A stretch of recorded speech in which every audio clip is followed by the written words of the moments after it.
are trying to keep an open discussion. So please respect everyone's opinions. We're going to keep it upbeat and positive. We're going to have some time at the end to ask questions. So if you want to, I put some paper and some pencils around. If you have a question that comes up during the discussion, you can write it down, and then we can ask them later at the very end. We're going to save some time just to have those questions be asked.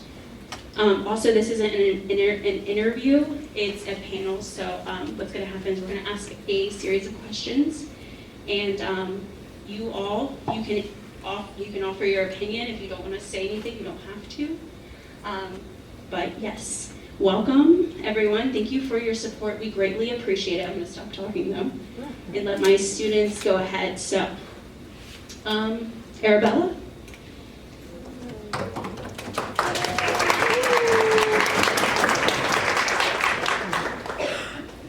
Hello everyone, welcome. First I want to say thank you to all of our officers for being here, and thank you to all of you for your presence. We appreciate your attendance so much. I want to start by introducing our SACA. So back there we have Tabby, Alex, Haley, and JC. I will now be giving the conversation to. I'm JC. So about SACA. SACA is Student Association of Cultural Awareness, and is a student-led group that focuses primarily on social justice within race and cultures living in America. We aim to promote awareness of cultural differences while working on fostering more equitable environments for people of color. I'll pass it to Alex.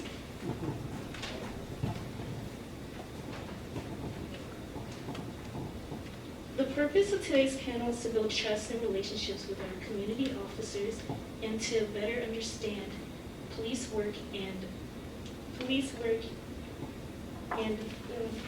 learn about the field of law enforcement. I'll pass this on to Haley. Now we would like to introduce our panelists. Panelists, after I introduce you, could you tell us a little bit about what you do on a regular basis? So first we have Deputy Martin from the Delaware Police Department. Hey guys, my name is Rob Martin. I'm the former SRO at Lawrence High School. I've just been promoted to Community Relations Officer in Delaware County. Next we have Detective Rashad Pitts from the Delaware Police Department.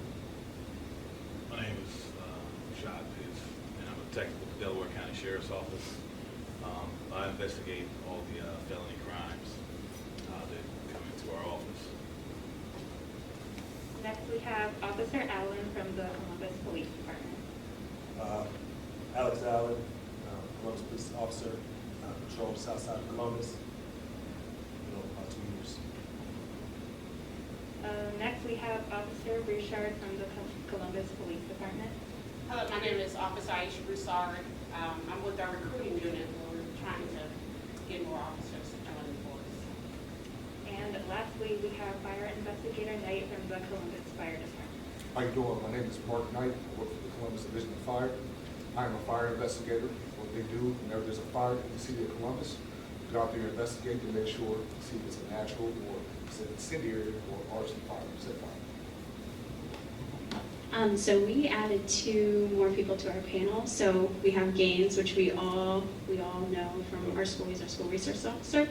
Then we have Sergeant Smith Hughes over here. You want to tell us a little bit about what you do? Yep, so good afternoon, everybody. My name is Sergeant Christopher Smith Hughes. I am the recruiting sergeant for the Columbus Division of Police, 15-year veteran from Columbus. And like Officer Broussard and Officer Beal back there, we spend our time speaking with people about youth mentorships and engagement, and also recruitment for the city of Columbus. Thank you so much. Okay, so we're going to pass it on to our next student. Taffy, you want to go ahead? Our first question is, what training do you do in regards to veteran inclusiveness? Do you believe that is enough? If you need the mic at all, because I know I'm very soft-spoken, everyone knows here, so that's why I got the mic. Let me know. I'll be right here and I can give it to you.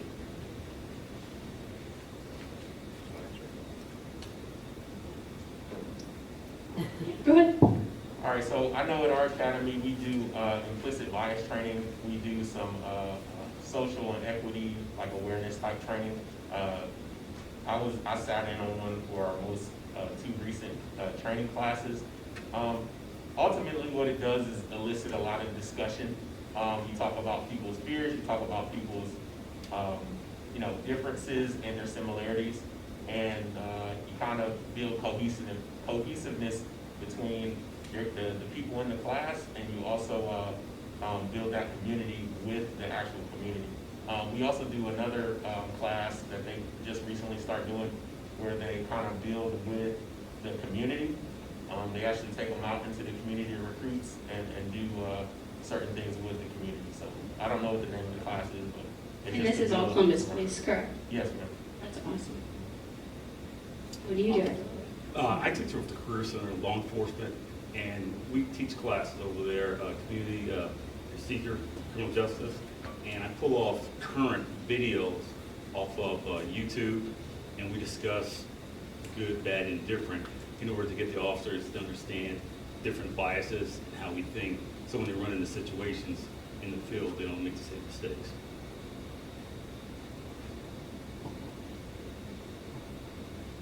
Mark, do you have anything that you do in your unit? Mark's a fire investigator, I'm sorry. Not Nate. I'm sorry. Not particularly. My unit only has 12 people in it. Yeah. So pretty much everything we do is arts related, but as we go through the Columbus Division of Fire, there are different trainings, the academy, like I said, implicit bias training. It's in the Columbus Police Academy as well. And we talk about a lot of diversity, equity, and inclusion. One thing they do have in Columbus Division of Fire is something called a cadet program. So what that is that has people, young people like yourselves that are interested in the fire, that's kind of catered towards minorities and females. And what they do is they train you in fire. They give you your 240 card. They give you EMT. They do a lot of different trainings that we do.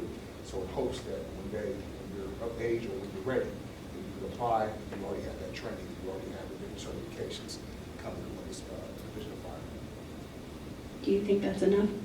I think it's enough. There's always more that we can do. I mean, there's so many different, thought processes and a lot of different people. The thing about it is, my opinion, as you're bringing a whole bunch of different people into the community of Columbus, you also have people coming from outskirts who don't deal with a lot of different types of people and personalities.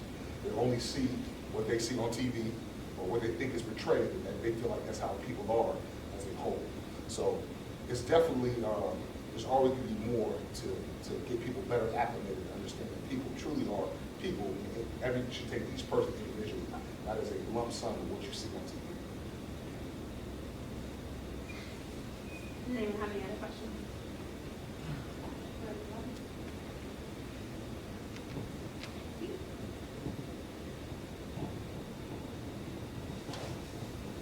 Okay, so our next question is, do you think that there should be more change in policies, police reform in regards to the current climate of our country?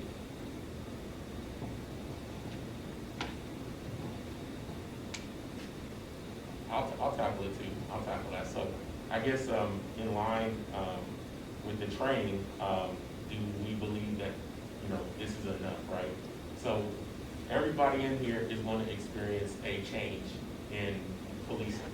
When I started in 2005, laws were one way and things were a different way. As we progressed and I got to year 15, things are different. That's something that will continually make our United States better. Policing, even different industries, right? So everything is constantly changing. It's just really about what people want, how we want it to be, to go, to look, to feel. I think change is good. Sometimes that's rare in certain places, but change is good. And it just really takes people, it takes time to get adjusted to change, right? So I think that, of course, everybody can get better. And then some things that were allowed in the past, the only way to learn from that is for those things to happen, experience them, and then either change it, stop it, But that's really up to future leaders like yourselves to make that happen. Of course, we're in the profession right now, so we're seeing what's happening, and we're part of those changes. But it's really gonna be up to young people, you know, like yourselves to make long-term wholesale changes, and that's the way it's gonna work. And that's just, again, my opinion, but that's what I think. Yeah, I have an opinion too about that. I'm going to pick up what he said. In order for change is very hard. It's difficult. It's difficult for me. It's difficult for you guys. You guys are making changes because you guys really want to know how we make the decisions we make, what we do, how we do it. One of the things that you guys need to think about is you have to truly understand what our jobs are, how we handle our jobs. Once you understand what we're actually doing, then you understand there is no profiling, or we have to make a split decision, which is, it's not pretty, but it has to be made based on training. So you know, since you guys are gonna be the future here soon, you guys are growing up, you guys are gonna be making a lot of changes, you guys have to understand what law enforcement, what the fire department, what governments do to make your world safe. It's not pretty by any means, but it has to be done. Along with changing is more training. So just because a new bill comes out and it makes it a law, just because we have that, we still have to train. We have to continue to train on that. It's just not, we can flip a switch and it's going to be changed. That's not going to happen. It can't happen. So along that, we need more training. So. I was, you know, echoing on what everybody else said, there's definitely need for training. But I think the community needs to help us too, depending on where you work. I mean, we don't deal with the stuff that Sergeant Smith, the dads deal with. We don't have that type of, violence in our community, which, we have some of, but a lot of the stuff is a reflection of the community and how people are raised. So we don't, at least with Delaware County, we don't have to worry about a lot of policy changes because our policies are pretty good, and we don't have a lot of complaints, throughout the community complaining on how the way we treat people or how the way, we're projected in the community. So a lot of that is just geographic. So where you work, if you work in an inner city like Columbus, it's going to be completely different than the area that me and Robbie work in and Scott work. It's going to be completely different. So it's community-based and department-based, I think. Back to your inclusiveness, our county is changing. We have more mosques that are growing that are coming up in Delaware County, which means we're going to have a whole new religion that we're not used to. A lot of people are not used to, and that's going to change things too. And there's a lot of things that I don't know, but it's going to come to them when I come in contact with somebody. I learned something the other day on TV that in a Muslim custom, a man should not be in the house with a woman alone, regardless of a police officer or not. And I didn't know that. So the customs and things like that we're not used to. So everything's going to be changing. Delaware County is changing. And so we have to change, and we have to learn these customs. And this is people that we work for, and that's something we can't do. And again, to add to that, so the way that you learn about those things is you have to do the research, right? We have to do our own research. I mean, we can only be trained to a certain extent, right? But a lot of it is really your own education of yourself, right? I mean, I always tell I got 2 kids, so I always tell them that their education is the key to whatever they want to do. I'm hoping a lot of people agree with that, because that's really the way. And it also works with people too. So if you want to learn who your demographic is, who your people are, whether you're patrolling them, you're helping them, you're teaching them, you're serving them, you should learn who they are, what they're about, and then what comes with that is a relationship, right? You get to learn who they are, and then that group of folks learns who you are. And then cultures and diversity and things are shared, customs are shared, and when you're able to connect with somebody and sharing things that they have, and again, I'm gonna go back to the similarities and the differences, But whenever you're able to sit down and spend time with those people, I think you can only better the relationship. I agree. I think this year was a very monumental moment for a lot of teachers. I know we as well have been doing a lot of PD in regards to understanding people who are different, inclusiveness, especially because I know a lot of us talk about diversity and then we don't understand the difference between diversity and inclusiveness. And with inclusiveness, you want to make people feel like they belong and make them feel like they're family, like you're one. And there's so many things that we do as educators that, you know, we say we mean well, but it could hurt someone because they don't feel as accepted or they don't feel as they are one or with the family. And I think that's one thing that, one of the biggest reasons why we're having this conversation, not only with police officers, but in education. And I told a lot of people who asked about this event, you know, like what goes all into this? And one of the biggest things to understand is that it's not just in the police department or the law enforcement, it's in the hospitals, it's in education. Racism is a very nasty thing. And to understand it, to make a move to go towards growth and understand people is a step in the right direction.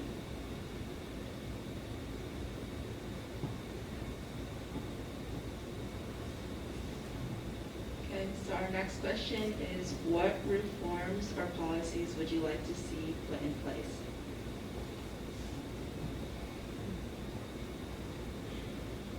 National database would be awesome. Use that one more time. National database would be awesome. I'm not quite sure about what that means, so could you explain a little Yeah, bit more? national database, if I were to get fired from this job here for a certain reason, I could go to Florida and apply for another police officer's job without why I was terminated. That's, I believe in that.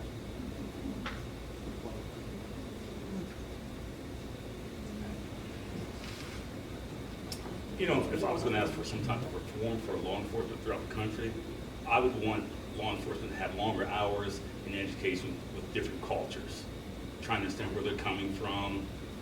Just like he said, you can't be in the house with a female as a Muslim culture.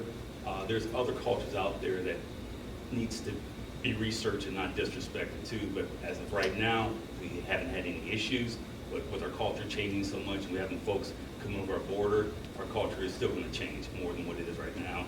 I think law enforcement needs to be in tune with that, with more education, what we've been talking about anyway. You know, I said you guys need to get educated to understand what we do. We also need to keep our education going. And when we do have an incident that happens in this country that's not right, we do change the policies, different jurisdictions, different agencies. Originally what happens, they have training, they do brainstorming just like they do in corporate America, and they come up with the best policies available. But because we have different cultures, different people, different things are happening that we could never think of that's going to happen, we have to go back to the drawing board, guys, and change that. You know, it may be mandatory going forward in this country where all tasers are on the opposite hand of your gun hand. Does that sound feasible, guys? That make sense? That way you're going to be less likely percentage-wise to make a mistake. So. I'll also say hiring practices, and I think that if there was like maybe an annual discussion on some of those best practices that are used across the country, and then maybe be streamlined, and then discussed as, you know, how that policy would fit in your state or your locale, you know, your local department. I think we can always get better, like we talked about earlier. We can always get better. We can always evaluate, and that comes from the community and internally with whatever department or state organization or federal organization you are. Constant evaluation is just something that we do in recruiting. Everybody is always looking at who are you recruiting, how are they getting in there, what type of candidates you're getting there, who's patrolling, who's doing this, and you know, we do an annual recruitment retention event, so we're constantly looking at how these things are working, right? Working for the community. So it's important to constantly be evaluating, and then again, if it's something that doesn't work, scrap it, and figure out something new. So those are some of the things. Again, hiring, and then past practices that don't make sense for the community. We're kind of doing something like that similar in education, finding more people who represent our population, especially towards our student body. We want teachers that look, like our students, so they can relate and they can feel comfortable in the classroom. Things like this, just having these open conversations with people. People have questions, people want to know. We are law enforcement. We're here to protect you guys. We're here to work for you guys. Like, what kind of things is it that you guys want to see happen? What kind of changes do you guys want to see happen? That's what we're here for. We're so we all can learn and do better. That's a good point too. I put on paper down, and I should have mentioned this in the beginning, but if you have any questions during this whole entire discussion, you can grab a pencil, paper, write them down, and we can ask them at the end.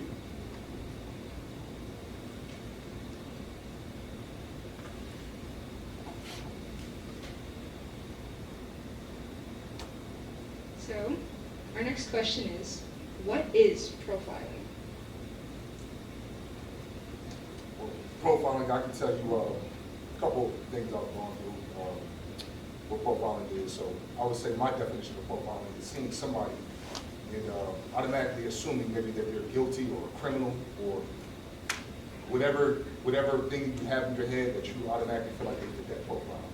So my wife, Angela, and I has never really experienced this alone, but she experienced this many times with me. Something as simple as when I go to a simple store, it might be a CVS or Walmart, I walk out and pay, and do everything, and somebody comes in, I need to check the receipt on me, make sure they're living in my bag, and make sure I pay. That's happened several times to us while we've been together. That is a profile. What about me made you feel like I didn't pay for it? We have cameras, we have all different types of things. What made you feel like I didn't pay? And typically, it could be even something as simple as, there's a time I was with my wife where I was going to buy her some jewelry, which was relatively inexpensive to us. Because, the person's like, well, no, this costs this amount. Is that a lot of money to you? Because it's not a lot of money to me. So that is a profile. They looked at me, they didn't think that I could adequately pay for that. So I'll tell you one of my experiences with profiling that really stood out to me even in law enforcement. So this is before I was a officer, before I worked with the Columbus Division of Fire. I used to be a personal trainer, and I was on my way to go see a client. I was on 270, and I was driving, and I saw there's a lot of different state troopers and different officers that would, go along 270 around that roundabout. So I saw them, so, made eye contact, and I'm driving perfectly, because I wanted to get pulled over on my speeding, I'm not doing anything. So as I drive past, she pulls out right behind me. So I realized, like, okay, they're interested for whatever reason. Somehow I fit a profile. Okay, so I'm driving perfect. At the time it's 10 to 2. Now they tell you 9 to 3. At the time I'm younger, it's 10 to 2. So I drive now. My exit, I'm getting off on Hamilton Road exit. Okay, that's my exit to go train somebody. I turn my turn signal on. I get off on the exit. As soon as I get off, the lights flash. Okay, so pulls me over. How you doing, officer? He asked me, the typical license, insurance, registration. Asked me if I've been in trouble for anything. No, sir, I haven't been in trouble for anything. Ran my records. Okay, came back. Have you been in trouble for anything? No, sir, just ran my information. You say, I have not been in trouble for anything. I have not been in trouble for anything. Is there a reason why you pulled me over? He's like, well, it seemed like you tried to exit out the lane. You swerved out your lane a little bit. So it was a lie. Again, I'm leaving behind you, so I'm driving perfect. Okay, so that was his reason to stop me. So after he did all that, found out nothing was wrong, he's like, well, I'm gonna call the dog unit to walk around your car. Now, why would you call the dog unit to walk around my car? Never had drugs, never sold drugs, not an odor of marijuana or any type of other drug. That is a profile. For some reason, he looked at me, saw me, and thought that I must be selling drugs. Obviously, the dog came out, not alerted anything, and I'm standing outside. Now, that's embarrassing. I'm standing outside, so anybody that drives by and sees, oh, look, they got a dog. They're kind of doing drugs. That's automatically going to be your thought. Obviously, nothing happened. I went on my way. But that is a profile. So I want to throw this in there. So that sounds like the wrong kind of profile, right? So that's and it happens. I mean, his experience is true, so it definitely happens. But profiling, by definition, is techniques used to identify people by behavioral or like personalized issues, right? So we're supposed to, if we're looking for a criminal, it's their behavior or specific identification marks, right? It doesn't always happen like that, as you can. Absolutely. That's, yeah, definitely doesn't always happen like that. That's my experience. Right, so, yeah, so it's supposed to work in a way that identifies the criminal element by what they've done, what they're wearing, things like that, and their actions. So he wasn't trying to evade nobody, he wasn't trying to, and the thing is if they did make that stop, and you go up, you check, you identify, this is not the person I'm looking for, you've already told, you don't have any smell, there's no, there's a whole lot of elements that go into that traffic stop. If that isn't matching up, you can choose to end it, or you can choose to go forward, which again,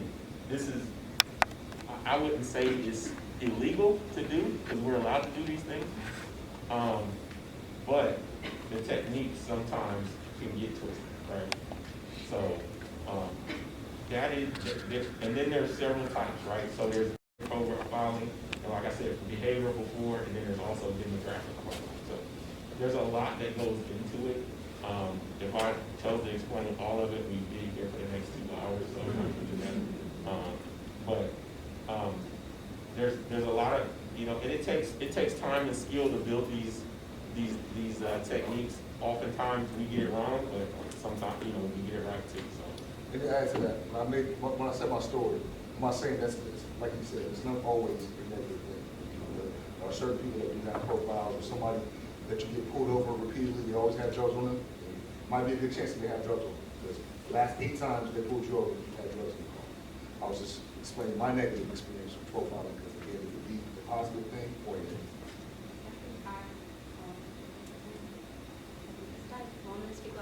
That could probably count as stereotyping. So what you're saying is stereotyping. So I guess a good question to talk about is differentiating profiling and stereotyping. When you say differentiating, what are you asking? You're saying, what is the difference? Yeah. Stereotyping would be, to me, would be a person with tattoos all over their face and their neck, like that. They're up to no good. They probably have drugs in the car. That's your stereotyping. That even goes along with profiling. I mean, it runs along the same parallel line with each other. And it's from experience when it comes to something like that. My forte when I worked the road, I was doing drug interdiction. If you were a 20-year-old man, I didn't care what color you were, what you looked like. If you're a 20-year-old man and you're driving a Cadillac, I was going to find a way to pull you over. That's a stereotype. But my experience on the road, 9 times out of 10, if you're a 20-year-old man driving a Cadillac, I found drugs in the car. Do you think with profiling and stereotyping, because you talked about your past training, do you think from past to present that it's changed the aspect of profiling? I don't think so. I mean, I don't think so. I think drug interdiction, criminal profiling is always going to be there. It's always going to be there. That's part of being a cop, and it comes with experience. And there's times that we get it dead 100% wrong. We're human. We don't make all of our 100% decisions all the time. So we're humans. We make mistakes. But criminal profiling is part of our job. The same with fire division as well when you're investigating. They're building a criminal profile on a person. And once they get that person, then they're on them. And that's the same way with when we're working the road. We're on the detective bureau, we're working drug interdiction. We're just patrolling our area. If we get in behind a car, we've never seen that car before, we get in behind it, we learn our neighborhoods. As soon as, they pull into a driveway real quick, and we go past them, we look in our rearview mirror, and they pull right back out. Well, guess what I'm going to do? I'm going to turn back around, because stereotyping is part of my job. And that tells me that they're eluding me for some reason. So I'm going to pull and get behind them. That's just another clue of why I'm getting ready to make a traffic stop, just building the case in my mind. And that's just part of our job. Like I said, sometimes we get it wrong. I think this is good to talk about while we're on this topic, and I just want to keep time as well. This is a really important question. What are the procedures for traffic stops?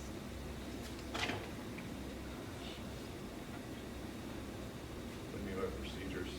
You talk about our policy? Or policy procedure, or what, as an individual cop procedure? I mean, Or a reason why we'd stop. yeah.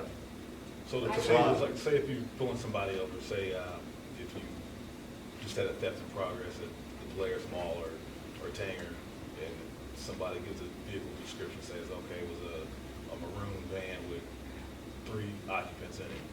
So sometimes the witnesses will get it wrong, and instead of a maroon van, it could be a black van.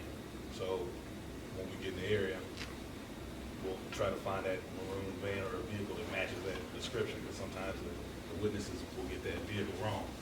So,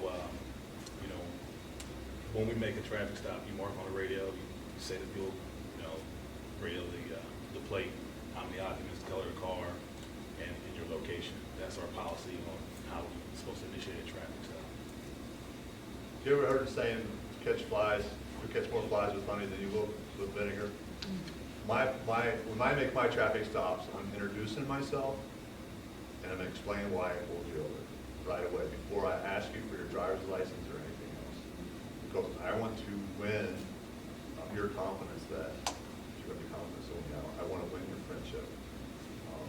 Regardless of what I call a normal traffic stop is where I'm assigned to work in an area because we have high speed volume, or because I was working on 71 or 23 drug interdiction. I acted the same way every single time. It was with respect to the person, and I always introduce myself first, explain why I pulled you over, and then we went about our business of why I pulled you over. So. And I want to add on to that when we do that, we have some PC, which is probable cause. Okay? Once we make communication with you, at that point in time, we can decide whether or not we want to give you a ticket or just give you good community relations. Maybe you need to please slow down a little bit. You're going 40 in a 25, versus give you a ticket.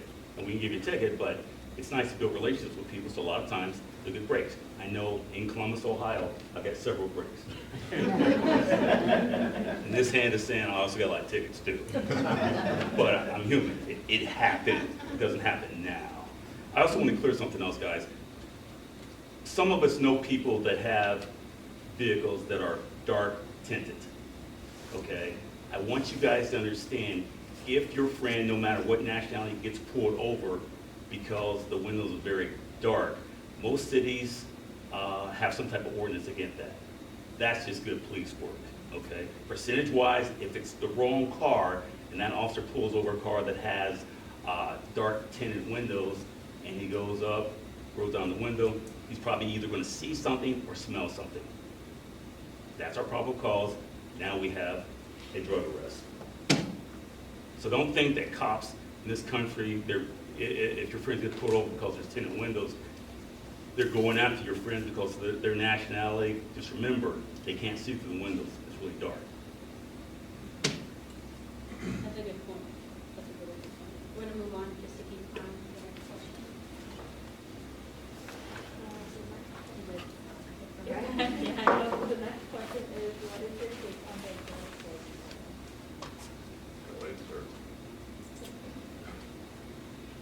Murder, unintentional murder, still murder just the same.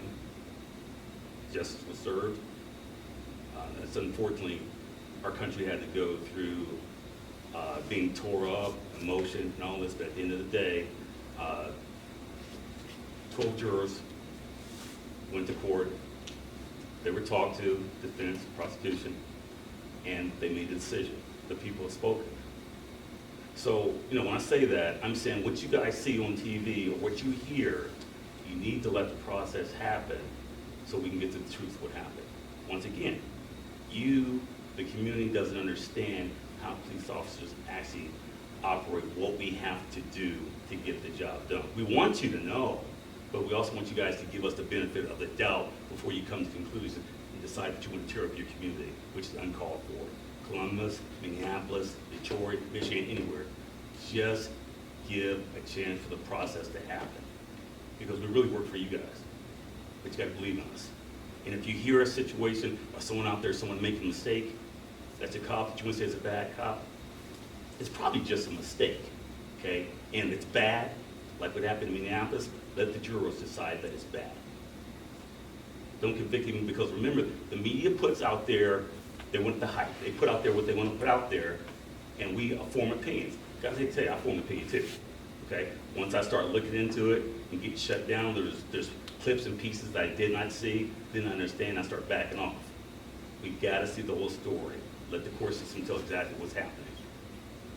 In my opinion, it's a little bit different. From, you know, I'm surprised you say that, but I'm cool with it. But me and Robbie, we are defensive tactics instructors at our agency. From what I saw, that was, I don't teach that. Robbie don't teach that. We both have martial arts backgrounds. And the guy, it was completely wrong. You know what I mean? There was no excuse. You got people in the crowd telling you to get off, so I didn't have to watch the whole video. But from what I saw, being a defensive tactics guy, it was wrong. It was wrong in many ways. So, I mean, it was, he got what he got. So. Wait. I said it was wrong? When you said that you gotta watch the video, I'm like, what else do you need to see? Argue I said it was wrong, God. I'm with him. Argue later.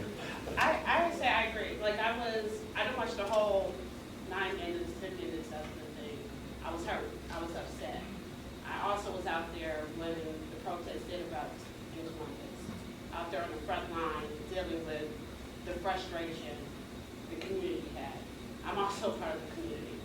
I have an older son who also went to some of the other protests out that we had, and I'm very supportive of that. I understand the anger and the frustration.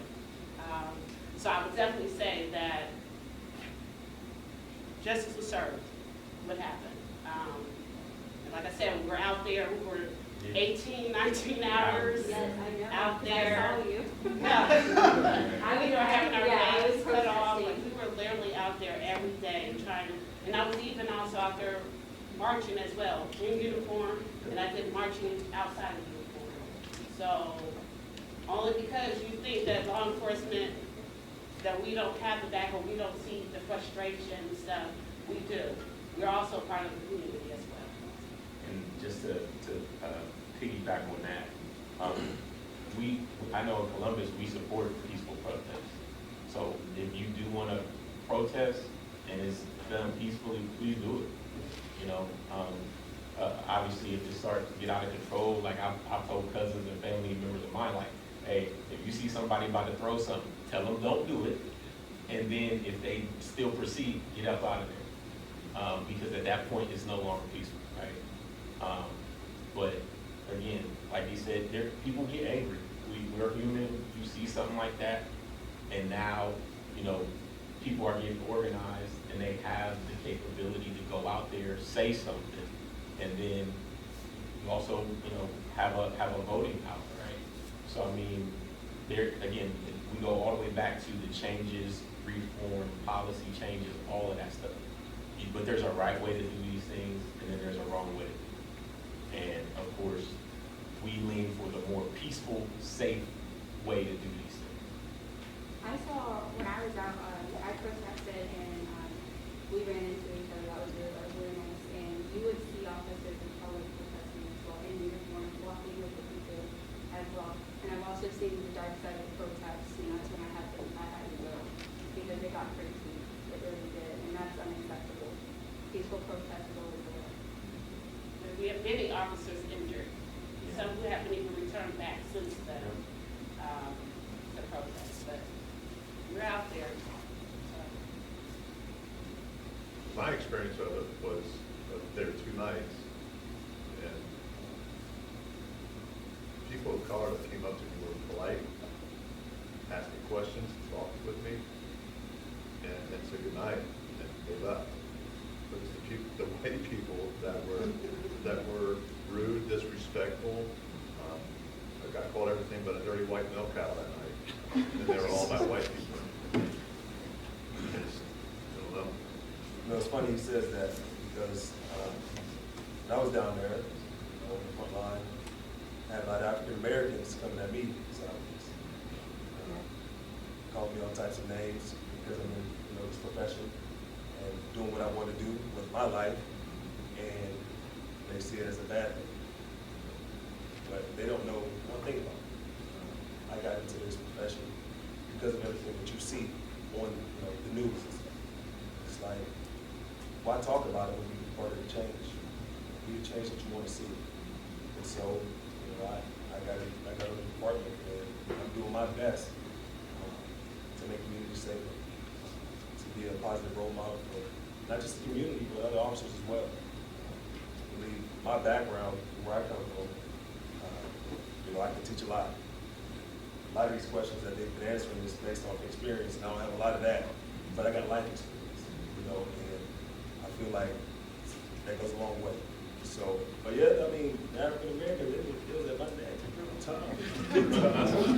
I had to just start laughing, meet me at Livingston in this place, I'm gonna beat you up. So, And we see the video. We see the video. It's pretty good. Hey, but you did good. Yeah, in our unit, we look at all the social media, and that includes the social media from the community too. And we got access, and we saw it, and you did great. Like, that's one of the things about law enforcement though. People can say whatever they want. We just eat it, right? And the thing is again, even though that person is doing all of that, if we can just eat that and then at the end of our shift go home and hug our family, we win. We win. And actually the community wins too. So.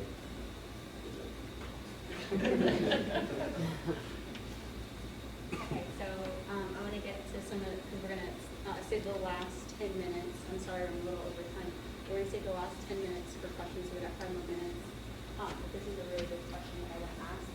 As people of color, what have you dealt with within your respective fields that was difficult for you as a person of color? I'll tell you what I feel is difficult. For me, is the perception that everything is given to me. So I found this out when I went to civil service and when I did my testing. So you have a civil service test, and what they do is they have something called a poem, you do physical, you do a lot of different steps that gives you a score. Okay? I did my testing and I got 100%. I was top of the class out of 8,000 people, very first class, the Columbus Division 5. We're talking to a lot of people, different types of people, some of my white friends and some other people that I care about. I heard they only hire the blacks, or they never get to the blacks. But the thing about it is we make up 5% of the Columbus Division 5. 5%. So it's a perception automatically you think, oh, it's because they made it easy for them that they did whatever, not knowing that out of 100 test questions, I got a 96, so I mean, this 4. Out of the physical, I destroyed that. Out of communication, I'm able to communicate. So what did they hand me? They didn't hand me anything. Anything I put my mind to, I'm going after the 100%. So I guess for me, that's the perception. When people see me, they look at me like, oh yeah, you're here, but it's because they made it easy. So I agree with that.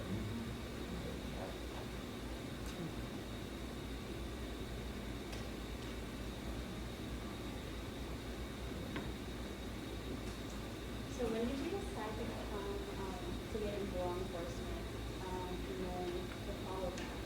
Were you aware of the racial issues within your field before you started? I think I kind of answered that, but I don't think it didn't discourage me from doing it. It kind of made me want to do it more. Like Mark said, if you're going to tell me I can't do something, I'm going to do everything in my power to prove you wrong in a positive way. So I kind of enjoy it when people say, "Oh, you won't make a difference." Watch me. And it's a goal of mine to make a difference. So yeah. I would say my personal experience being a female and a female of color as well. I graduated from Ohio Wesleyan University, and I was also a single mother at that time when I graduated. Just being able to build a career for myself and my son at that time. That was important for me. So I had some family members supportive, and then I had others that was kind of hesitant and a little concerned about me being in law enforcement. So yes, I understood the tension. My mother born in 1950, so she definitely has some dealings with law enforcement and things that she had to encounter. Also had to do some protesting to get, so, but she was very supportive. But just learning the whole atmosphere of law enforcement, why things happen, why do we train this way, why do we do certain things, not really understanding that bigger picture to actually I became a law enforcement, became a police officer. So that's kind of the direction I went 13 years ago, deciding to join the police academy. It's been beneficial for me, for sure. So I came up, when I first started, I'm a little older than everybody else, but when I came up, I went to the academy in '96, so it was right after the Rodney King era. So when I came up, it was really hard for a brother to be in law enforcement, because everybody, especially where I was from, they're like, man, why do you want to do this? My family was, pretty supportive. My father was in the military, but I went through some huge gaps in with law enforcement change. So when I was coming up, it was the Rodney King era, and then in 2001, the trade centers were bombed, and everybody loved cops. I remember people were standing for the national anthem. Everybody, every race, that's the first time I ever heard, well, thank you for your service. So we would go into places, and unknown people would just always buy our stuff. They see us in the drive-through. We wouldn't even have to pay for our food. Some unknown person would pay for your food. So it was great to be a cop back then. Everybody loved the police. We used to put little flags without getting approved. We put flags on our cruisers. So it was completely different. Then things started to drastically change when the Garner incident, and then a lot of the other incidents that changed the climate and the way people see us in the law enforcement field. It's completely different now. It's can't wait till I retire. It's completely different now, and I feel sorry for the young guys, especially the Columbus police officers, anybody that work in a big city that have to deal with all that city stuff. And it's really tough, and I'm glad I'm on my way out. I'm older than everyone up here, as you can see. Shut up. So when I was younger, I remember a little kid watching the Watts riots in California. And so, anyway, my point being is, as strong as I used to be, like him, then I got older, I thought I could change the world. But I had really good role models in my life, and I came to the conclusion that you can't change the world by physical violence or being strong. Nobody cares how big you are, how smart. I mean, they do care how smart you are. They don't care how big you are. So all I could think about, if I can get into a position, and I used to be in corporate America, work for the limited for secrets, or become a cop, I could influence people not to see people of color a certain way. So I urge all you guys to fulfill your dreams, whether it's a policeman, whether it's in corporate America, a doctor. My wife's a doctor. You guys have to infiltrate into the real world to make change. Okay, that's all we try to do up here. We do it in law enforcement. You guys can do it in any field that you want to do, but you got to believe you can do it and do it. That's how the world's going to change. That's how you guys are going to be the next future, not by being upset about something that happened years ago or even things happening right now. You guys have the ability to change it. So, I don't know about everybody else, but I ran away from the opportunity to be a law enforcement right away. Somebody brought it to my church and was like, hey, how would you change this community? I was like, I would do this, this, and this. And they said, you ever thought about being a Columbus police officer? I said, no. You said the same thing about being a teacher. Yeah. So, after a while, talking with my family and stuff, and they're like, but you do this. And whenever somebody does this, you do this. Like, this is what you do. Like, it makes sense. And I was just like, I'm not seeing what y'all seeing, right? So I was a teacher. I was a substitute teacher at the time. And I was just like, okay, well, I guess I'll give it a shot, And I got into it. I started going through the process. I started meeting a ton of people that kind of, wanted to make changes. That's really was the thing. Like, they didn't know how they was going to do it, but they wanted to make changes. And I'll tell you this, over the 15 years I've been here, I even took a promotional test and got promoted. Like, I wasn't thinking about that either. So I've been able to change things, and a lot of the things that we do as far as like youth mentorship and stuff, like when you spend time with people, they look at you in a different light. And that's one of the things that I've been able to learn as I'm going through this, is that I'm a police officer, I'm a dad, I'm a black man. People look at me differently when I'm spending time with them. And it's just like, this is like a role model thing, right? So, but again, when I was 22 years old, I wasn't thinking about none of this stuff. I was just like, I'm gonna make a change. And the thing is in the short time I've been here, because these careers, they seem long, but they go like that. I've impacted a lot of people, and you will too, right? So you're already impacting them now, but just remember that. Keep that in your brain as you move along. That the relationships and the experiences that you have will impact someone and yourself, right? So you're building yourself, but you're always also impacting somebody else. So I know we do that here in law enforcement. A lot of times it's on an emergency basis though. But remember that, make a change. When he said, be the change you want to see, in my brain I lit up, right? I just lit up because I'm like, dang, this is a future guy, right? And I'm happy about that because this is an officer that I'm very proud of, and just to know that the future is in somebody's hands like that is good to me, right? Because this young man is going to keep making a change, and I love that. You know, all of you. Thank you so much. So we're going to go ahead and move to the paragraph. So take a moment, just take about a minute if you need to, think of something. And what we're going to do is if you want to ask the officers a question, raise your hand, I'll come over, and then the next, we'll probably go over about 5 minutes. If you have to go through the rest of the go. But we're going to save the last 10 minutes for questions that you would like to ask the officers. I'll give you a minute. If there's pencils, you need a pencil, raise your hand, my girls will come around. We'll give you a pencil. There's also paper at your desk.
Okay, hey, we're gonna start.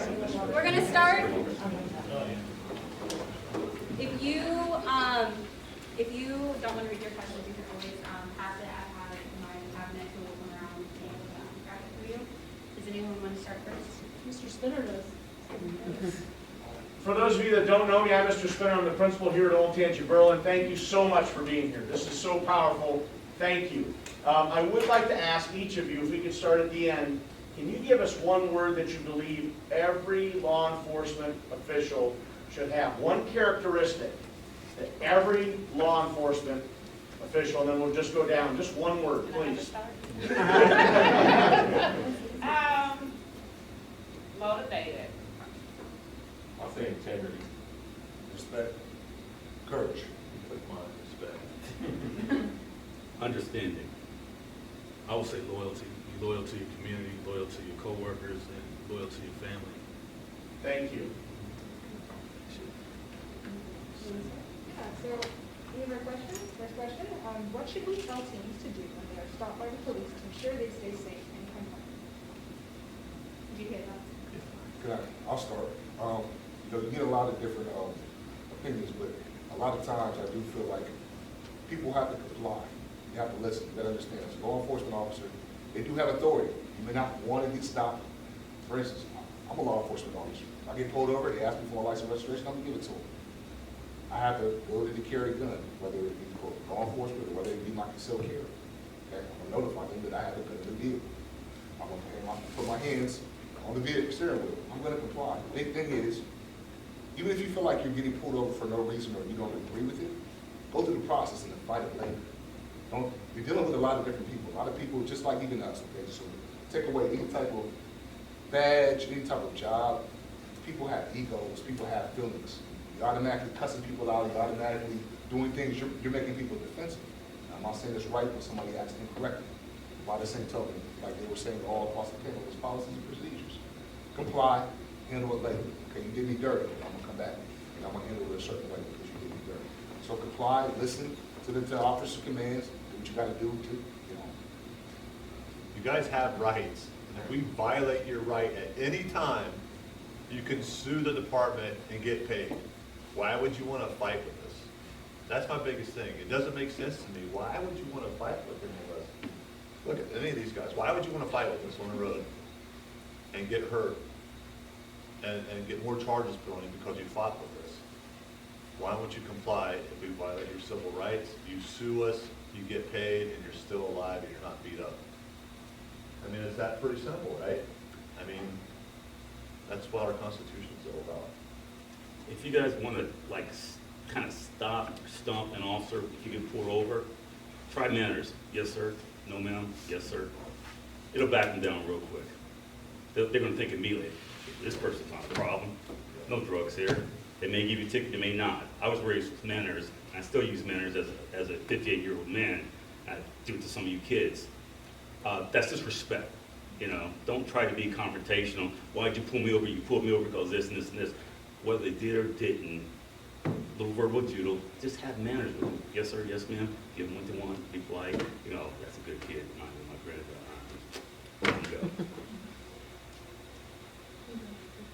Thank you. So when you have to make a split decision, are you taught to use less force and de-escalate the situation first? Depends on the situation. You know, I used to run, when I was on patrol, I ran a lot of traffic. I got in a lot of pursuits, OBIs, drug arrests, guns. So, and there's some traffic stops where people will just flat out come out of the car and attack you. So you have to act swiftly and quickly because, you know, I'm not a real big guy, but I don't want to sit there and fight somebody all day.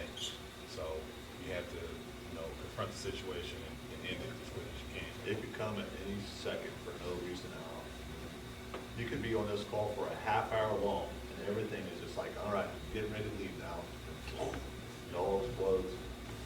There's no right answer to that question. And to go along with this, Lord, somebody told me even just, I used to, again, many years ago, talking about all the different jobs I used to work in security in nightclubs as a bouncer. And I remember, you know, we went about 2 or 3 months without actually having a physical confrontation. One of the people I work with said it's not about if it's going to happen, it's about when. It's the same thing up here. You know, they can go along their jobs for 20 years and nothing happens. There's going to be a matter of time where somebody will try to hurt them. They have to be aware of that. They want to go home to their families too, just like we want to go home to. I do want to say that, yes, so we do a lot of, he said verbal judo. I don't know if anybody knows what that is, but that is de-escalation tactics, right? Communication. But you don't always have that amount of time. Sometimes things happen, like we said, you're going up to just introduce yourself, and before you know it, you're being attacked, and you have to do something. So we are taught to de-escalate, we are taught to have a conversation, but sometimes if that lethal force is brought to you, you have to, again, make it home, and then you have to help that person who is in crisis, because you gotta be in crisis if you're attacking a law enforcement officer or arson or anybody like that. So, there's a lot of dynamics that go to that, and yes, we are trained to de-escalate that stuff first, but again, time-based. If you want to de-escalate, that is an optimal situation, but sometimes, oftentimes, our situations are not optimal. Is there anybody on this panel that want to go out to work and fight anybody? Is there anybody on this panel that wants to pull your gun? Is there anybody on here that wants to pull your gun out on anybody? Or shoot anybody? No. No, I swear, I hope I never have to do that. You talk about split-second decisions. Last Wednesday, I'll be quick. Walking up to a car, and as you're looking into the car, you see drugs, you see ammunition, you see the driver, he's reaching around. What are you thinking in your head? You're like, oh snap. So you gotta make a decision, you gotta have action. You ever say action, please?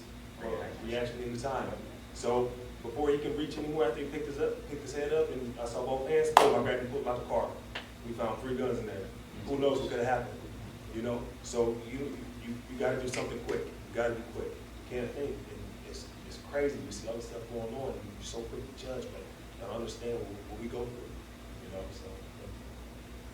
My question is, I feel like some of the questions we've asked you are, what are you doing to change policy in the police department and so forth, and it kind of takes me aback, because I'm like, I don't know that you all need to change. I feel like there's a bad apple, right? The George Floyd situation, there was a bad guy in the police department, and we can only control that as much as we can, but I think the community, this conversation, right, is super important. Do you guys know, is there anything being done to help the community hear what you're saying? Now that I've heard your side of the story and so forth, it seems like common sense to me to be polite, to do what the officer's saying. That just seems like something I would absolutely do. And I'm just curious, I'm sure you have a lot of animosity in Columbus, when you're having these protests and so forth. And so I just wonder what kind of... One of the things that we're trying to bring more diversity onto the sheriff's office so they can, mix out with the growing population of this county. The other thing that we do is we have Citizens Academy. We bring people in, we go through the academy for X amount of weeks, we show them traffic stops, what we do. We want them to see how difficult it is to make a traffic stop or de-escalate a situation. Or we have some scenarios where it's in a park and the officers are called there, and just like that, it's their life. They're fighting. They've got to make the right decisions. We, articulate. We talk about that afterwards. What can be done? What you should have done? And this is what officers face all the time. So we're trying to bring people into our world so they can go and be ambassadors and explain it is what we do all over the country. I know our county in general, all of the police chiefs and the sheriff have an open forum with the African American community. I know they've done, since it's not the COVID thing, I know they were online doing stuff, whatever app they were using, but I know there's communication that's going on. We also have we have liaisons, like community liaisons. So African American community, we have I always get the letters wrong, just like LGBT community liaison. We have New Americans, and then we also have lots of online discussions. We've had diversity recruiting council meetings where we reach out to a bunch of different organizations throughout the city to just talk about different issues. There's a lot of opportunity for dialogue, essentially. We also do the sustained dialogue with the Ohio State University annually, just to kind of do what we're doing here, get questions answered, and then just reveal who we are. We do wear a uniform, but at the end of the day, we're going home to families and things like that. And just kind of explain more. We also have a Citizens Academy as well. And then we do our youth programming. We have a PSC, which is Public Safety Corps. That's for kids ages 14 to 18. Give them hands-on learning at our academy every Monday and Wednesday from 6:30 to 9. And then they do competitions and stuff. We also have a cadet program like Fire does. and they get paid $14.45 an hour, 16-week academy through our training academy, and then they go out and take internship positions throughout the academy. We have a cadet that's in our unit right now, essentially learning soft skills, learning recruitment, but also, you know, there's cadets that go to the horse barn, there's some that go to cold case, there's some that go to, you know, our property room.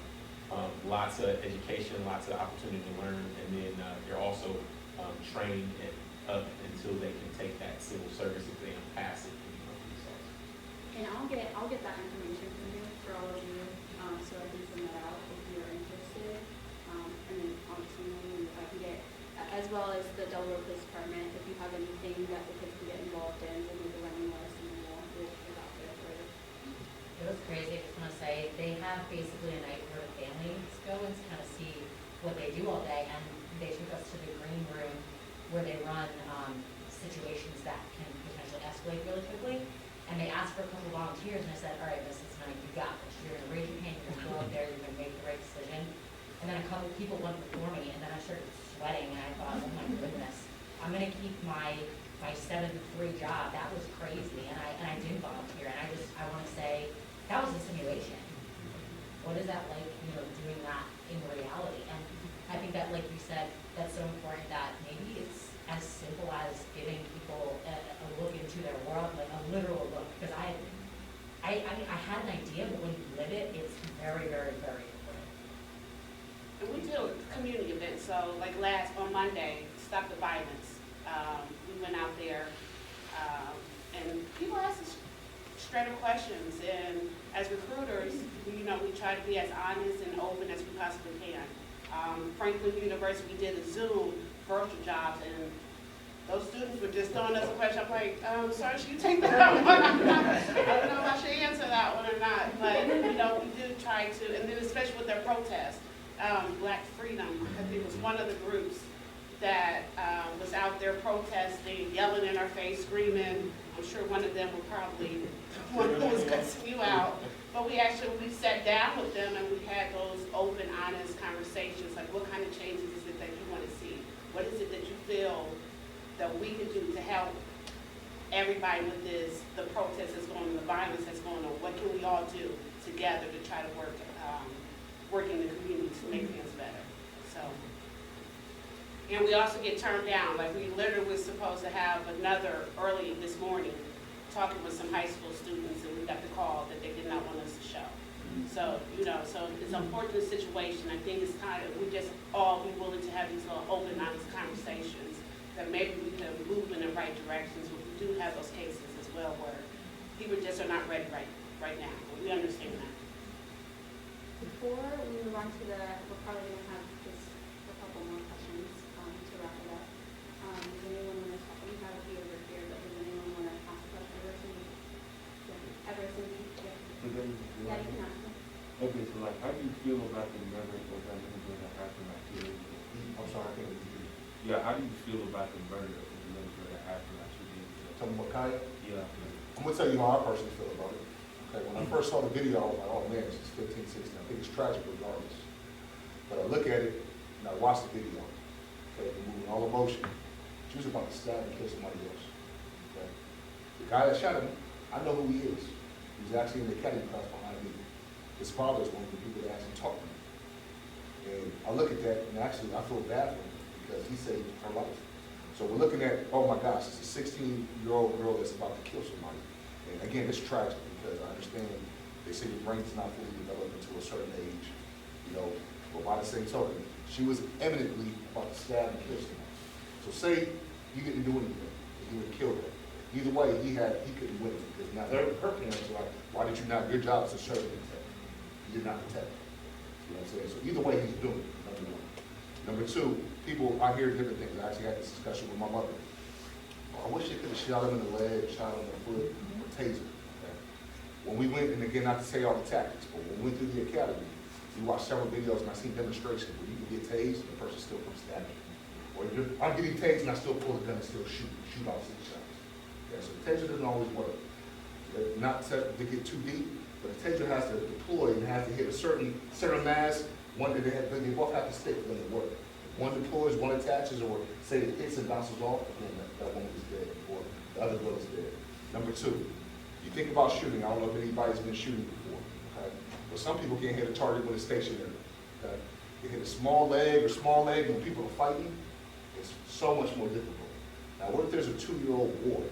He's shooting at a leg. Now, he misses because bullets continue to travel, okay? It hits and kills that 2-year-old. He can't win. He cannot win. So again, I think it's totally unfortunate. I didn't want her to die. I think it's tragic. I'm a father. I have 2 daughters. I would never want to do that. I would never want to shoot somebody. But in my personal opinion, he did the right thing because that other girl would have died if he did that. He had that. And to add on to that, many people failed her. Many people failed the young lady who lost her life. There were several adults there, right? There was an adult that tried to kick another person in the head. If those adults were able to take the young lady in the house, ask everybody else on scene to get off my property, we don't even call them. There were a lot of adults that failed. The police don't even have to show up. That's my take on it. Like there's so many situations, the police don't need to be there. And that is really a strong feeling for me. If the adults in there, again, take action, get her in the house, have the ones who are there to assault her leave the property, we're not even there. We're not even having this discussion. So that's my thought, is that there are several people that failed her. If she had a mental health issue, again, and then there's people like this, videotaping. Well, what are we doing? What are we doing? Why are we videotaping 2 children fight? One to go to the extreme that she wants to kill her other assailant or other people that were trying to assault. And now people are mourning her death over, a situation that did not even have to occur. That's where I'm. Do you guys believe that some police defensive tactics are either outdated or need to be updated for like a better way to deal with certain situations? Absolutely. I think, being a defensive tactics instructor, I think we should be teaching jujitsu. I definitely think we should be teaching jujitsu because the 1956 arm bar is out of date and everybody gonna expect it. I've fought plenty of people. First thing you try to do is do an arm bar, they're gonna jerk away, they're gonna take off running, or they're gonna swing with their other arm on you. So, I wrestled in high school, and luckily I had a little ground game with wrestling, but I think that jiu-jitsu should be across every law enforcement agency. But you gotta remember to understand, we don't have a facility like Columbus Police Department. And there's also little villages that don't have the funds to send their guys to training to get that type of training. So every department is not on one accord. You have bigger departments, you have medium-sized departments, and you have small villages that don't have access to the funds to get their guys trained like other agencies do. I had a question. Do you think it would be helpful to have a division, like if funding wasn't a part of the equation, to have separate divisions devoted to like mental health crisis, so that whenever someone calls and they're in a mental health crisis, to deploy those people instead? So actually, Columbus, we have that. And I was actually a part of the pilot program that started that, 2-3 years ago, which is our mobile crisis response team. And Freddie, the other officer back here, he also was one of the pilot officers. But we have officers and cruisers which neck here is our social workers that we respond to mental health runs. But still, with that, we still have to make sure that it's safe before they can just go in there. They don't carry anything. They have nothing but they have a vest on, but that's all that they have. So we do make sure that it's safe, and then we go and we respond to those runs and assess what's going on, try to take them to neck here, get the pink slip, and do what we have to do to get them the help that they need. And now it's a full-time position with our department. We also have therapy dogs. And then so we also have the react team with fire that, for people in drugs and who also have the mental health issues as well, the dual symptoms that these people have. So yes, we do have Because at least Columbus, we have, I don't know as far as Delaware, but we do have our mobile crisis response team that responds to these mental health crimes. Just having a separate one, I know you said if funding doesn't matter, but funding always matters. The thing is I think the idea is amazing. And this is just a police officer's take. You know, if a clinician is assaulted or worse, I think that would be the end of the program, right? So I think it would be good, you know, for us to get more funding to do a joint thing. Again, we just want to make it safe, and then the clinician can assist with whatever the mental illness issue is, and that has been successful in Columbus to this point. And then we also, at least when I came on, it was optional, or whether or not you want to be a crisis CIT officer. Now, I'm sure, I think for you, right, it's mandated now for our officers, our new officers, to go in there who are CIT officers. So pretty soon, everybody in Columbus will be trained to deal with this mental health issues. Everybody in Delaware County CIT trained also. Well, thank you. I think we're way over time, but this is a good thing. It's an amazing thing. Thank you so much for coming. I would love to invite you to come.